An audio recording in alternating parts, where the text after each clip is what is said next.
Assalamualaikum warahmatullahi wabarakatuh.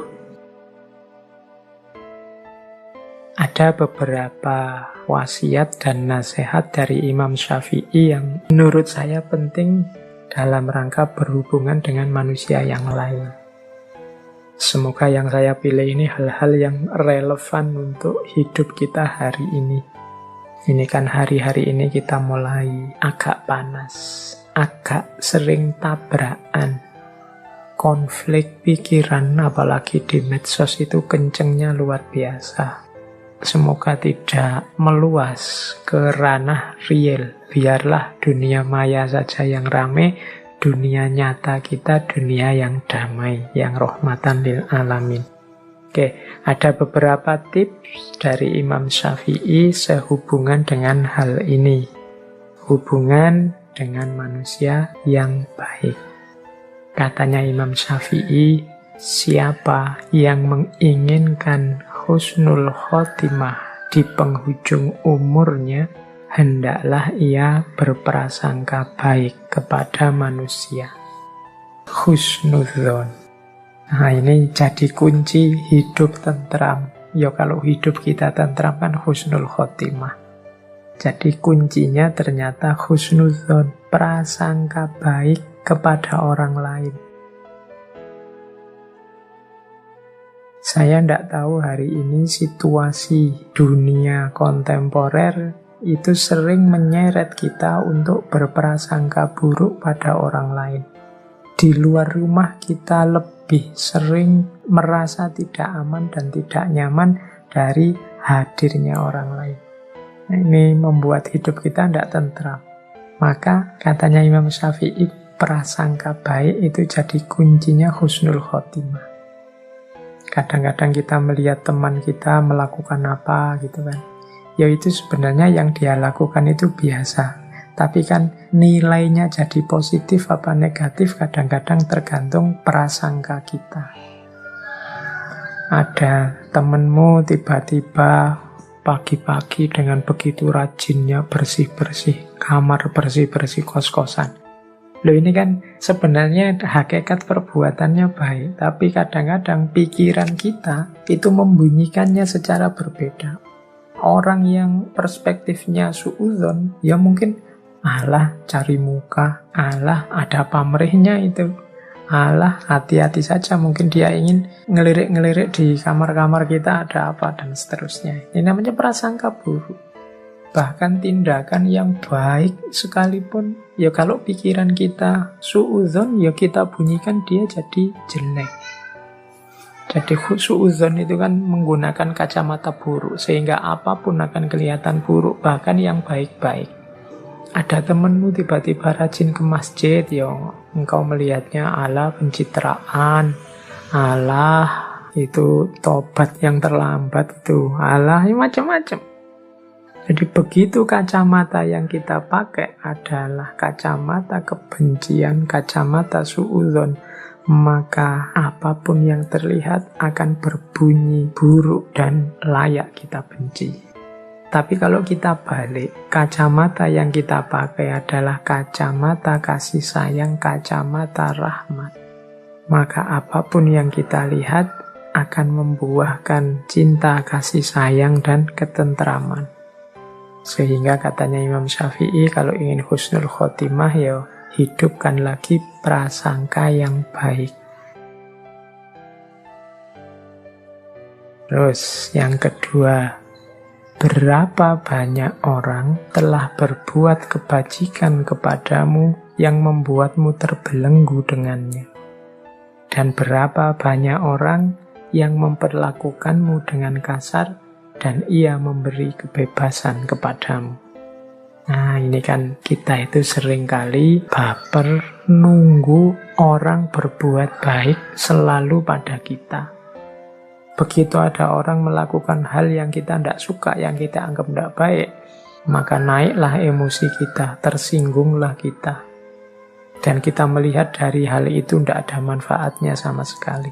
Jangan lupa katanya Imam Syafi'i, justru seringkali dalam kebaikan yang dilakukan orang lain padamu itu ada belenggu. Sementara dalam kekasaran, dalam kejahatan atau keburukan yang dilakukan orang lain padamu, di situ ada kebebasan.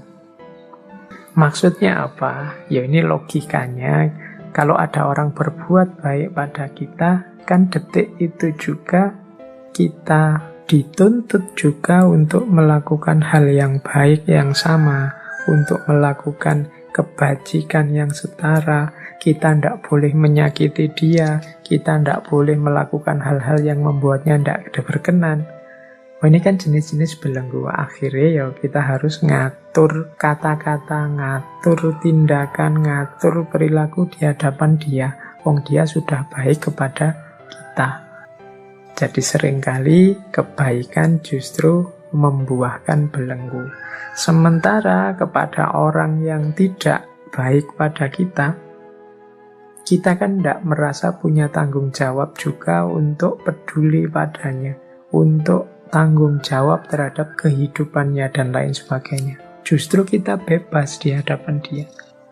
Nasihat ini sebenarnya untuk melonggarkan hati kita, untuk tidak putus asa dan pesimis kalau ada orang berbuat jelek pada kita. Jadi kalau ada orang berbuat buruk pada kita, bacalah perbuatan buruk itu sebagai upaya yang membuatmu bebas. Alhamdulillah engkau buruk padaku, jadi aku tidak ada beban di hadapanmu. Aku tidak terikat apa-apa untukmu. Nah ini kita malah bebas. Dari sisi ini yang tidak harus terlalu sedih, terlalu galau kalau ada orang yang membuat teman-teman tidak berkenan. Jadi ini wasiat selanjutnya yang berhubungan dengan relasi sosial. Ya manusia itu memang macam-macam. Tidak mungkin kita mengharapkan semua orang melakukan sesuatu persis seperti keinginan kita. Akan ada dan bahkan mungkin akan banyak orang menjalani hidup versi mereka sendiri-sendiri yang tidak selalu cocok dengan kita. Akan selalu ada orang yang tidak suka dengan kita, orang yang ingin menyulitkan kita, orang yang melakukan hal buruk pada kita. Yes, itulah cirinya kehidupan dunia.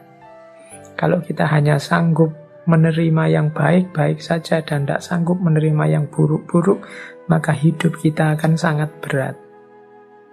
Padahal hakikatnya kalau orang memberikan yang buruk pada kita, maka kita bebas. Tidak ada tuntutan kewajiban apapun di hadapannya. Tapi pada orang-orang yang sangat baik pada kita, melakukan kebajikan pada kita, di situ ada banyak tanggung jawab moral yang harus kita lakukan.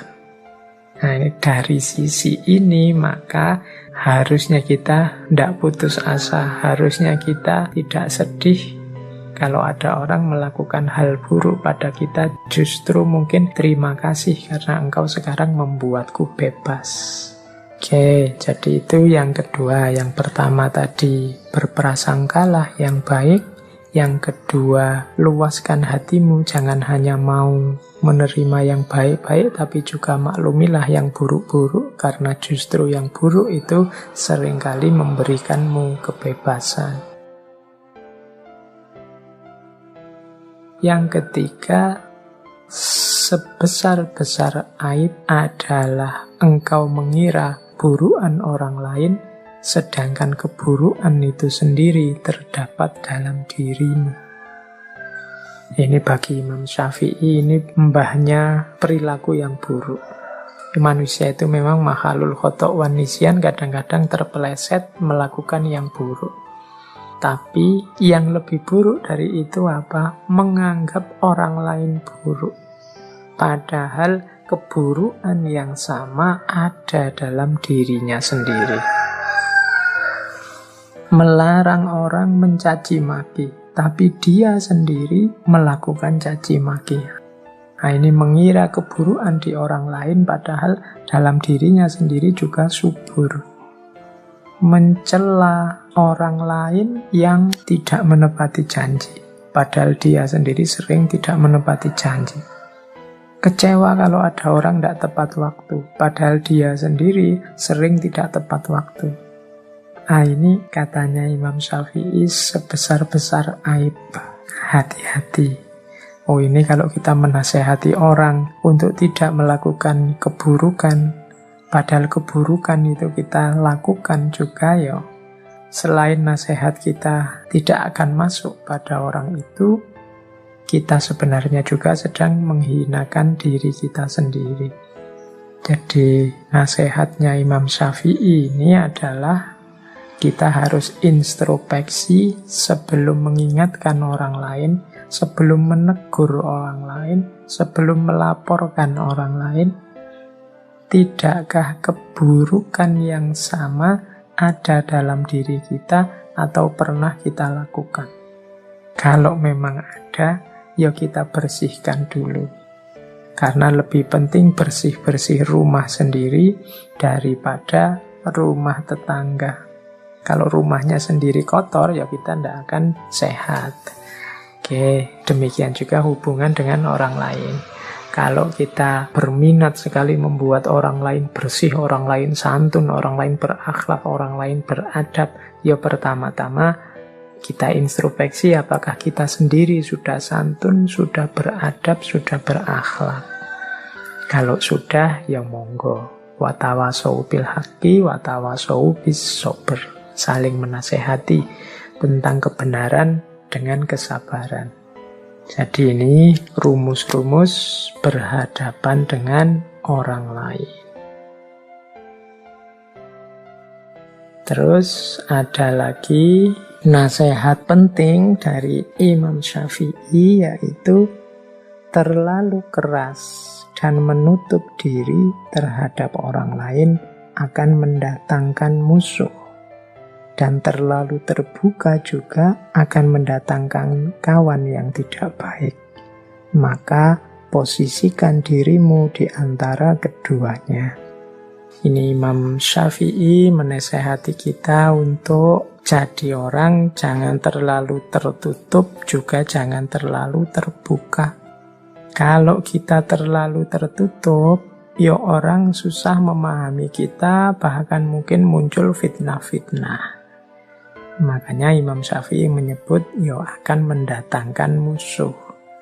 Tapi kalau kita terlalu terbuka, apa saja diungkap ke publik, diceritakan ke orang banyak, kemudian siapa saja juga dipergauli, ya pada akhirnya kalau tidak hati-hati kita akan dapat kawan yang tidak baik. Jadi yang bagus apa? Ya di antara keduanya. Jangan terlalu tertutup, juga jangan terlalu terbuka. Terlalu tertutup, tidak punya teman sama sekali, mendatangkan musuh.